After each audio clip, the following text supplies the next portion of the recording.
John Bonham lacked confidence? Let's talk about it. So a lot of the information I'm going to cover in this video comes from an article by Chris Welch over at Louder. It was called Days of Thunder, The Triumph and Tragedy of John Bonham. And even though the details around John Bonham's death have been covered many times, this article does a really good job of kind of going beyond the sensationalism and getting down to the human side of it. And one of the things that he talks about is how difficult it was for John Bonham to live up to both of his reputation as a partier and his reputation as a drummer. And in fact, if you read between the lines in the article, you can see that Bonham probably suffered from a little bit of imposter syndrome, meaning that he didn't have the faith in his drumming that people would think that he would, given the level of talent he had.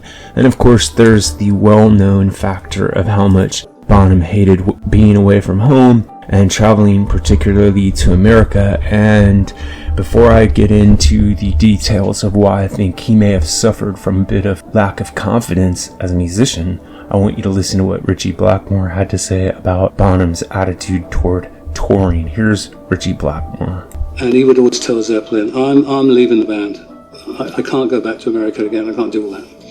So Peter Grant used to go, hey, come to the garage. I want to show you something. And I go, what? I go to his garage. There'd be a new Lamborghini. Just what Bonzo wanted.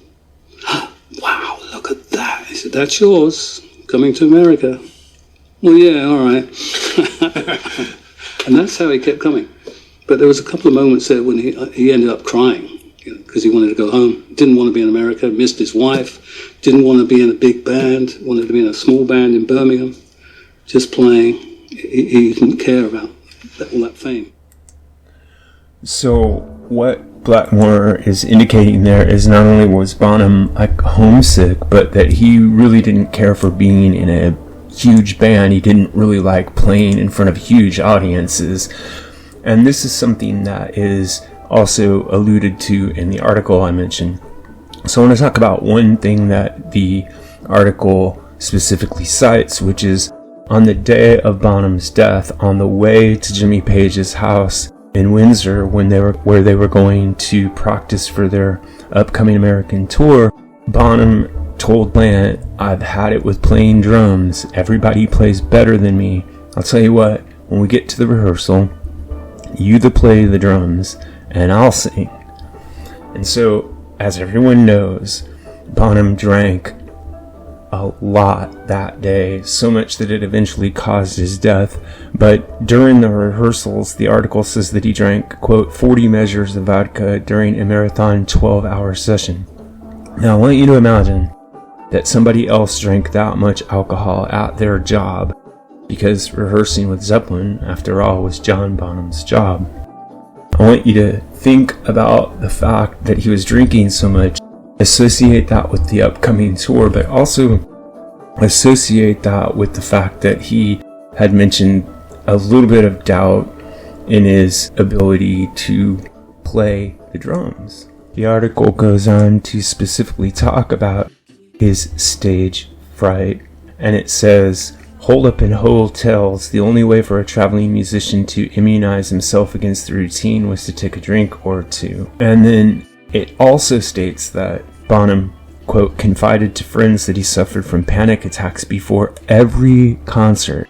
I've got worse, he said in 1975. I have terribly bad nerves all the time. Once you start into rock and roll, I'm fine.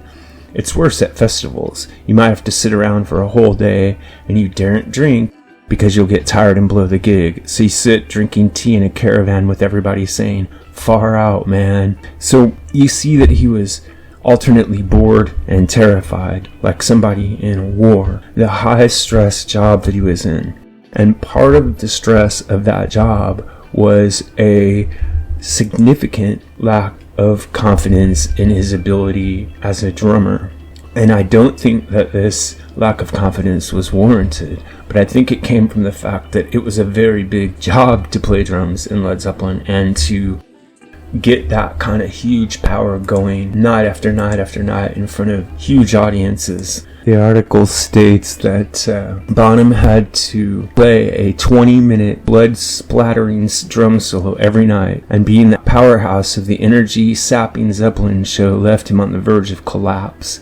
He also hated flying, which made him physically sick. So when you put that all together, what you get is the portrait of a highly stressed out individual, and I think that part of that stress was the demanding role of playing drums in Zeppelin, and I think it's important for us to all keep that in mind as we idolize John Bonham, because he deserves our adulation, but we also have to remember what an incredible task it was to do what he did. This is what I think, but what really matters is what you think. So if you have an idea about this or any other topic connected to classic or contemporary music, please drop it in the section below, and remember to like and subscribe. Also, I'd like to remind you that there's a join button available now for those of you who would like to support the site. If you join, you'll have access to members only videos, members only polls, and a lot of other cool perks, which I hope you'll check out by hitting the join button. And there is a lot of Led Zeppelin content in the members only section, so I hope you'll check that out. Thanks a lot.